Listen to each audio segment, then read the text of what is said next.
hacer la colaboración eficaz. ¿Qué voy a colaborar si no tengo nada, no sé nada?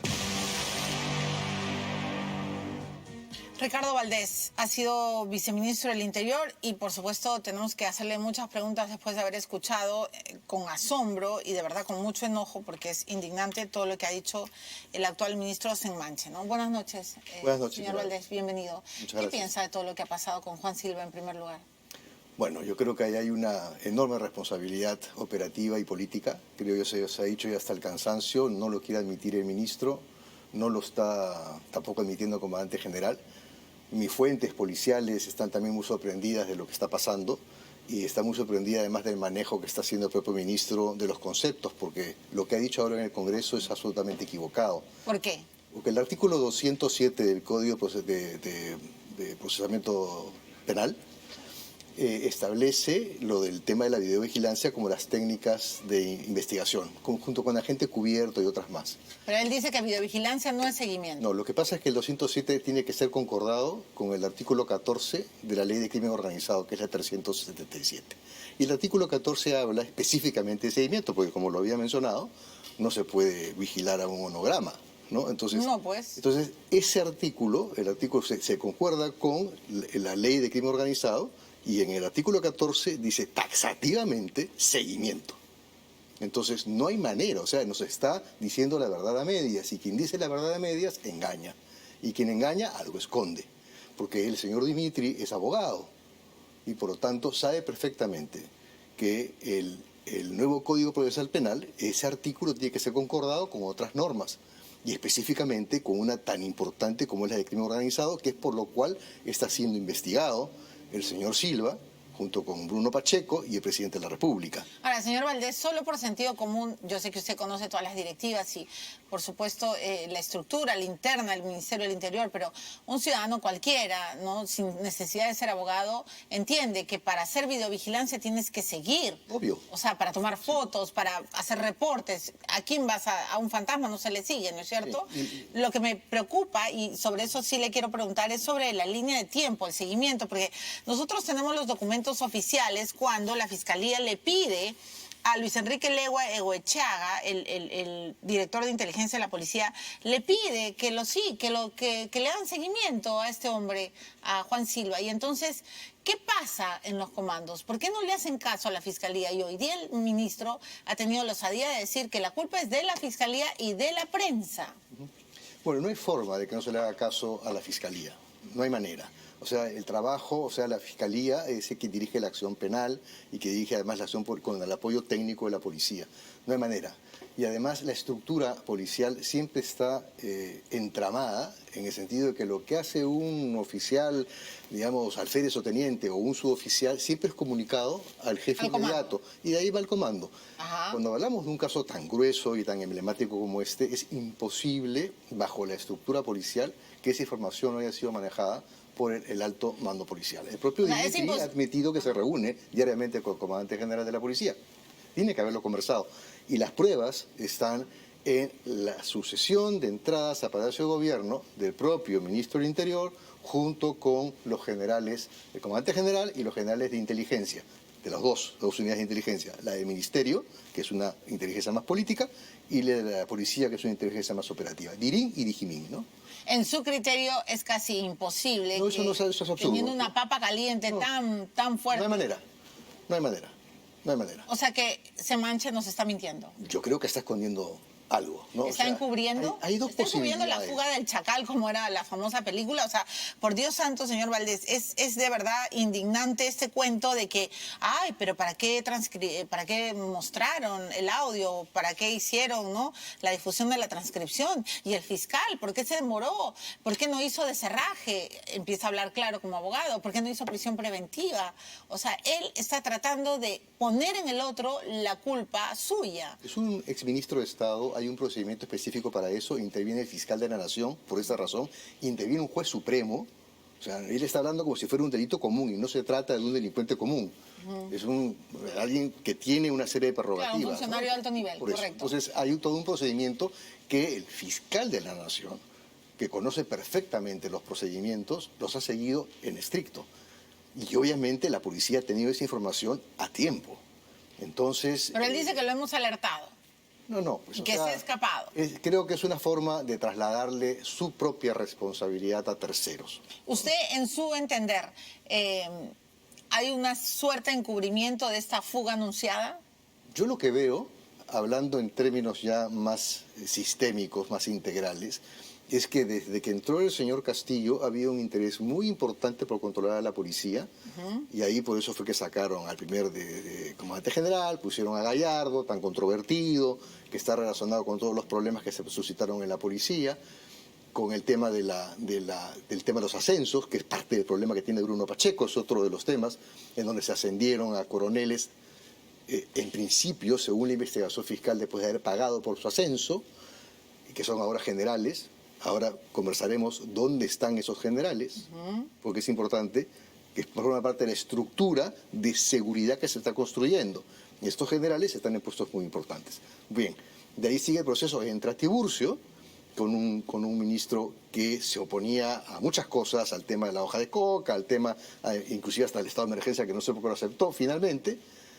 Y cuando empieza a trabajarse para capturar a Bruno Pacheco, que es clave en la investigación. A Bruno y a los sobrinos.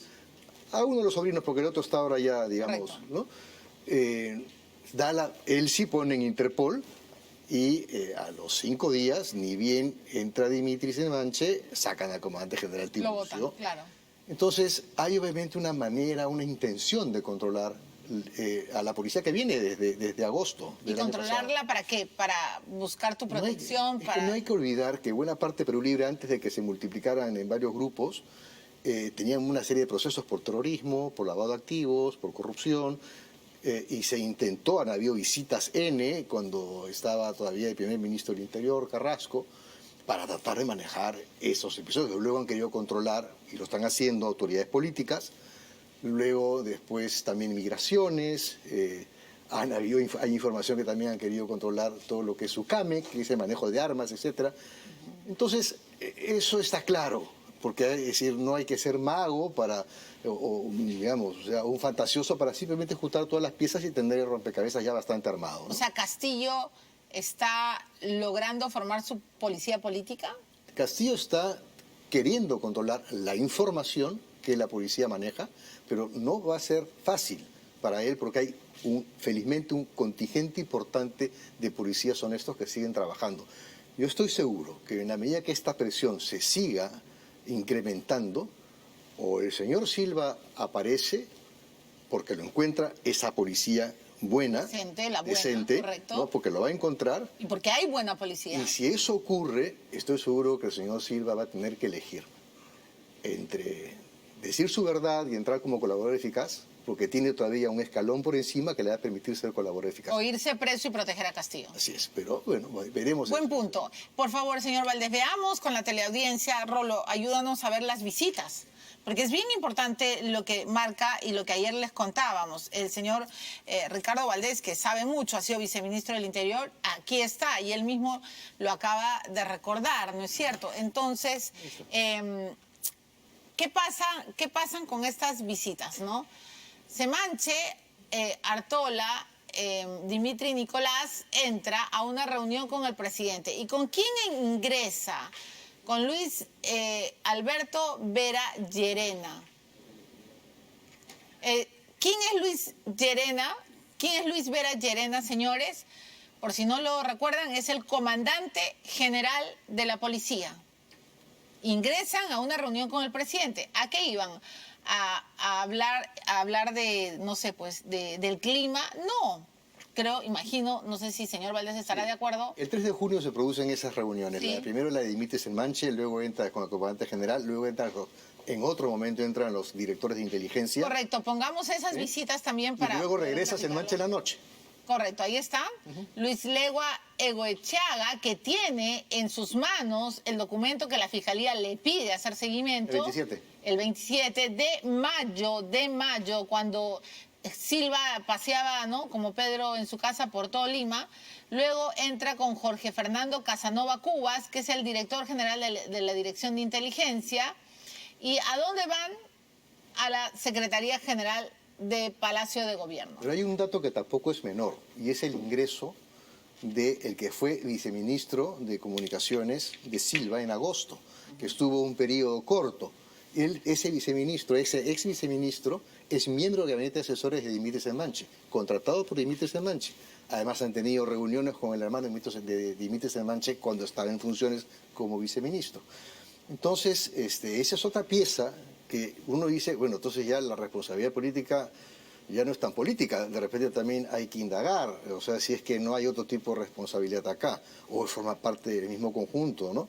Porque si cuando Dimitri Selmanche, que ha trabajado con Guillén, y Guillén en medio de todo tuvo además un rol bastante decente, ¿no? Y se va Guillén y, digamos, murió matando, se va junto con Gallardo. Correcto. ¿No? Y él era su jefe de gabinete, Dimitri Selmanche, así que conoce todo ese entripado y esa cosa que olía tan mal y que el propio comandante general, su comandante general bueno, denuncia en el Congreso esta compraventa de los cargos, ¿no? Correcto. Y el hermano de Dimitri tiene pues trabajos en el MTC, ¿no? Esa es la Tiene unos información que trabajos tenemos, en unos otros, contratos, en ¿no? otros, creo que no sé si en MTC, pero en educación sí. No, en vivienda y en educación también. Sí. Bueno. Pero a ver, esto es bien complejo, pero no podemos dejar de mirarlo. No podemos no mirarlo. Así es. De repente no tiene relación, de repente sí, pero es importante que una persona que ha sido de estrecha confianza del exministro de Transportes y Comunicaciones, que lo nombra viceministro, ni bien entra, esté trabajando con Dimitri Selmanche. Claro, hoy día se fufulla en el Congreso, trata de marear a todos, trata de decir, ay no, yo, ¿cómo voy a ser el responsable? Pero lo cierto es que es el responsable. Y lo otro que decía hace un momento es dónde están esos coroneles que él sabe que ascendieron de mala manera, porque en ese momento, cuando era jefe de gabinete de Guillén, él estuvo y conoció a su comandante bueno y su indignación por este proceso de compra de... Y en estos momentos, esos generales, uno protege Tacna, frontera. El otro protege Tumbes, frontera. Ojo, las puertas de salida. Los generales ascendidos están en las puertas de salida. Los que están siendo investigados por esta situación.